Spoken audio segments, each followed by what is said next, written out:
time, I will share with you protein structure validation.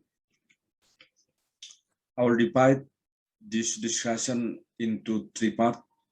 The first one is protein structure.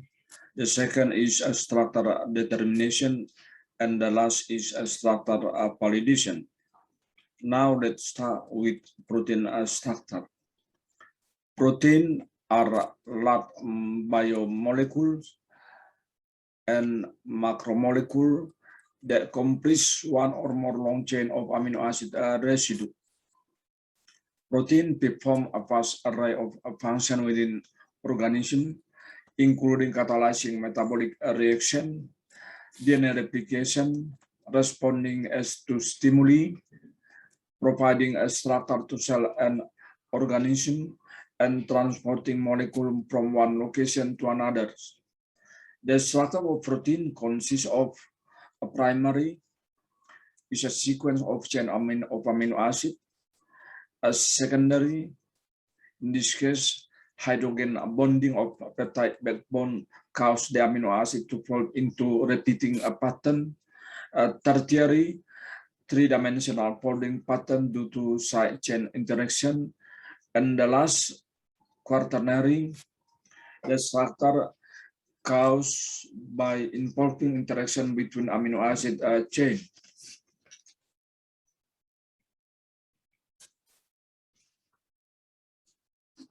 Protein folding is a process by which a polypeptide chain folds to become a biological active protein in its native three-dimensional structure. Protein folding occurs in a cellular compartment called the endoplasmic reticulum. This is a vital cellular process because protein must be correctly folded into specific three-dimensional shape to function correctly. Unfolded or misfolded protein contribute to the pathology of many diseases. This picture, see in this one, so a process of a new protein is synthesized at the ribosome as determined by the activation of a gene expression. Now let's see from this one, the national chain is typically bound to chaperone that keep it unfold until the process is complete and the chain is released. The recently synthesized unfold protein fold automatically and reversible, establishing a dynamic equilibrium between the unfold assembled and the native state of protein, this one. This conformational equilibrium determine the protein ability to perform its function, either directly as a monomer or by further assembling into larger macromolecular complex. Likewise, the transient formation of partially fold conformation can lead to misfolding event that fit the formation of aberrant and or toxic protein aggregation. For example, amyloid. The half-life of the half-life of its biological activity is also controlled by the fold and unfold equilibrium because the proteasome machinery eliminate targeted protein from the unfold chain or unfold state. Now let's see this one.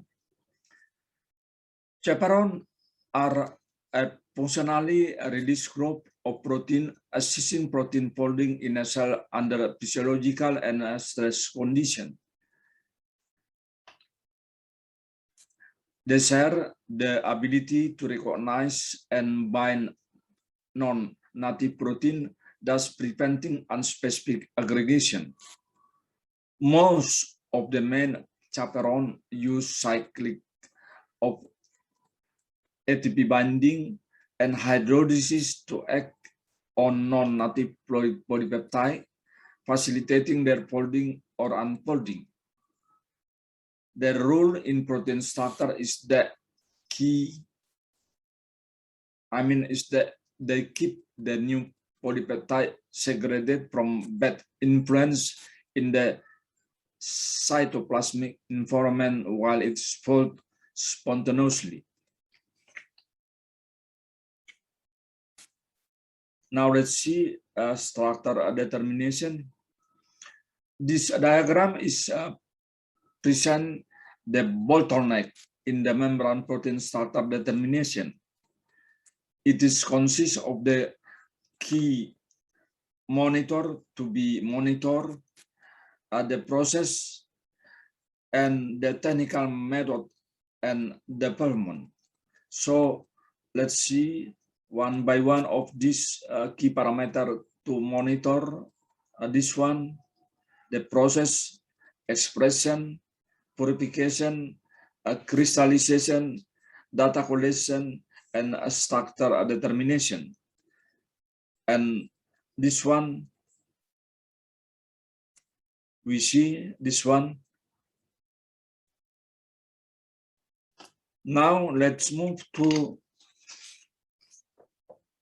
nuclear magnetic resonance. Experimental method to determine protein structure consists of nuclear magnetic resonance, X-ray diffraction, and cryogenic electron microscope. Nuclear magnetic resonance is a method that depends on the effect of a varying radio frequency wave on nuclear resonance of various atoms within the protein. It needs larger quantities of protein in a stable soluble form at room temperature and they remain stable for the long duration of data acquisition. This method is the only method that allows the determination of three-dimensional structure of protein molecule in the solution phase. It can be applied to structure determination for protein size range between 5 to 25 kilodalton. NMR method is required the high sample purity, but the protein that produced with NMR method have high resolution. Then let's move to X-ray diffraction. Protein X-ray crystallography is a technique used to obtain a three-dimensional structure of a particular protein by X-ray diffraction of its crystal form. X-rays are passed through the rotating crystal and the diffraction rays are collected on a target and analyzed by computerized system. A crystal quality is crucial, thus it results in the very detailed data on atomic arrangement with a rigid protein with other neighboring ion, ligand, and molecule, but may not work so well with protein which have flexible domain and therefore do not form precisely ordered crystal structure.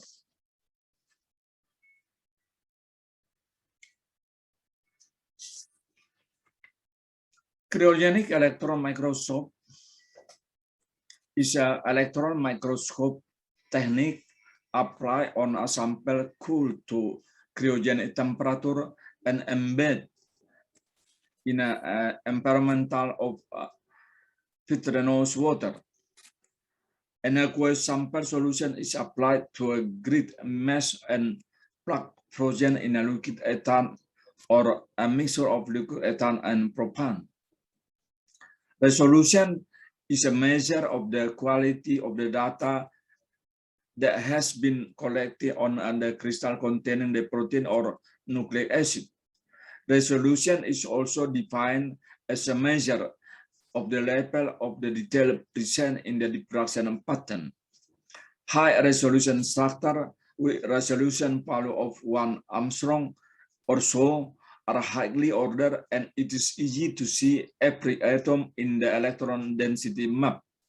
Lower resolution structure with resolution of 3 Armstrong or higher show only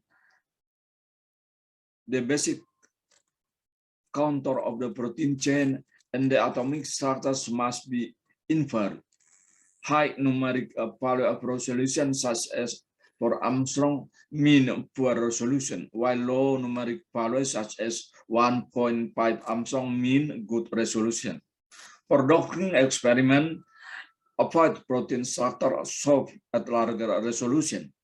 It is important because side chain placement depend on the resolution. Better resolution means more accurate side chain placement. Side chain play important role in ligand binding. They can cause steric hindrance. Even wrong placement can form false cavity or pocket. So the preference is always high resolution structures.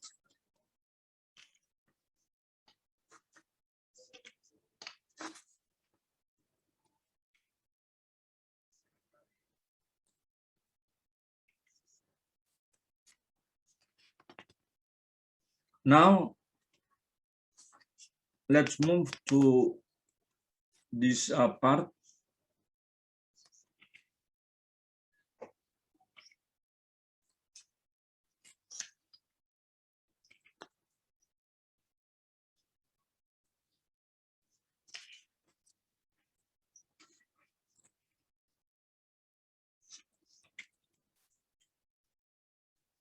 Why we need a validation? The reason why protein structure must be validated before the protein is used. The protein structure of chromosomal replication protein from Escherichia coli with PDB ID EWOC. Firstly, this protein was deposited to PDB as one dimer and two monomer structure.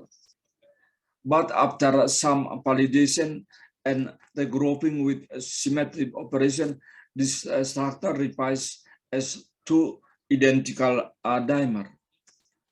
This one.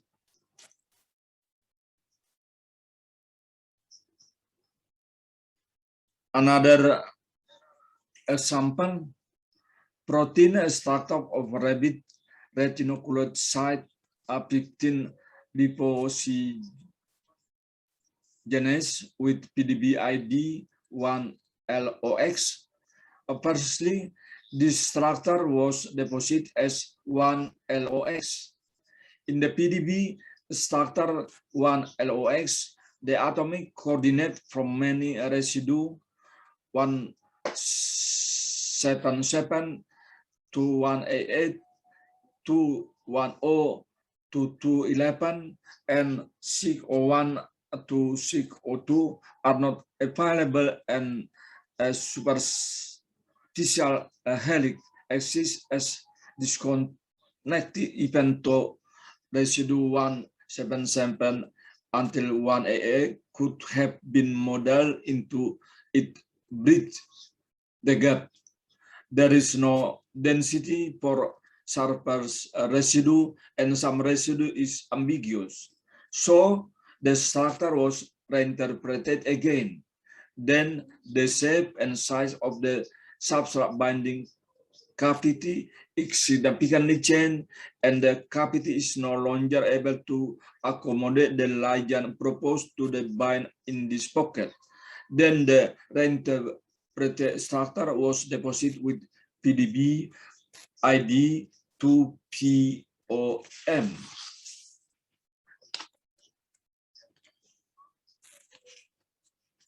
A polypeptide chain can adopt vast number of conformation, each corresponding to a set of backbone rotation angle. A torsion angle, also known as a dihedral angle, is formed by three consecutive bonds in a molecule and defined by the angle created between the two outer bonds. The backbone of protein has three different torsion angles. The P angle around the N C alpha bond, the C angle around the C alpha C bond and the omega angle around the peptide bond between C and N. The W bond has a slightly double bond character and is therefore almost always 180 degree. The structure is a protein. The structure of the protein is mainly formed by the P and gamma angle. Class are often caused when the protein side chain get too close to each other. So steric class arise due to unnatural overlap of any two non-bonding atom in a protein structure.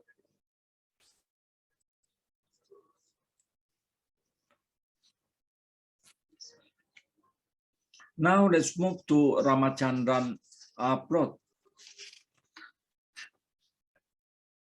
The Ramachandran plot is a plot of the torsional angle P and C of the residue of amino acid contained in a peptide. The Ramachandran is plotting the torsional angle in this way, graphically show with a combination of angle possible.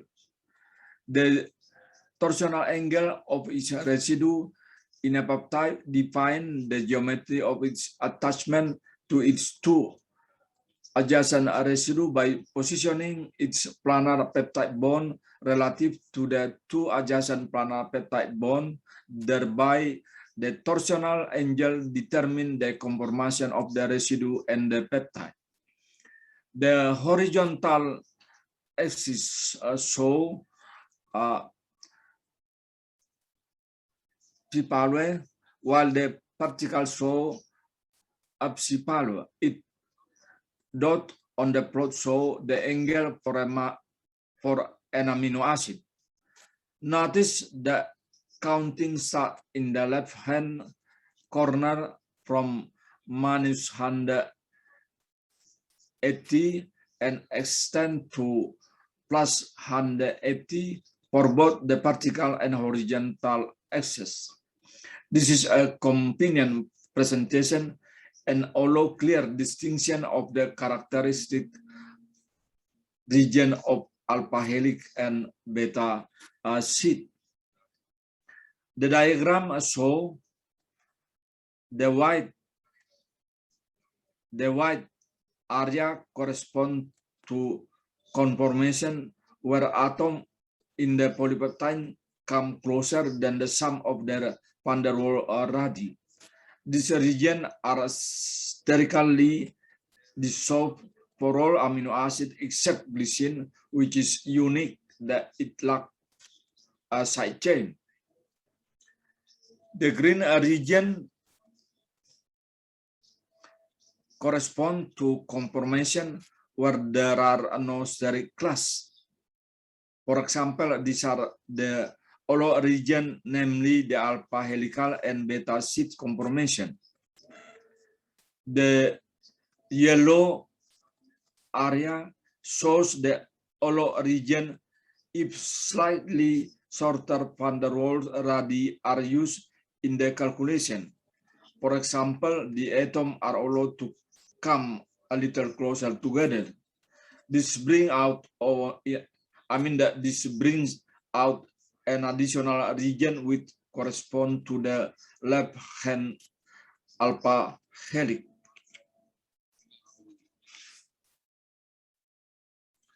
A good quality model would be expected to have over 90% residue in the most favorable region. Most of the model at resolution of 2 Armstrong or better have Rama Z score that we consider good. The figure shows the Ramachandran plot of protein with resolution of 3 Armstrong. La figure with a PDB ID 1TH8 and 1.9 Armstrong right figure PDB ID 3 TGL. The protein with high resolution has 91% residue in the vapor region compared to the protein with a lower resolution has only 88.3% residue in the vapor region. There are exceptions with glycine and proline. Proline is unique in that it is the only amino acid where the side chain is connected to the protein backbone twist, forming a 5-membrane nitrogen containing ring. Then glycine is fundamentally different to the other amino acid in that it lacks a side chain, so glycine can adopt more main chain conformation. The proline Ramachanan plot is severely restricted by the proline ring, where the flexibility in the pyrrolidine ring coupled to the backbone. Also, glycine has only a hydrogen as a side chain. Its van der Waals residue is smaller and is thus less restricted. Proline, on the other hand, has a 5-member ring has a 5-member ring as a side chain. Therefore, it is much more restricted than the other amino acid and allow for only limited number of P and C. See this one? Exception of glycine and proline. Let's see this one. I think that's all for this moment. Thank you so much. See you by next time.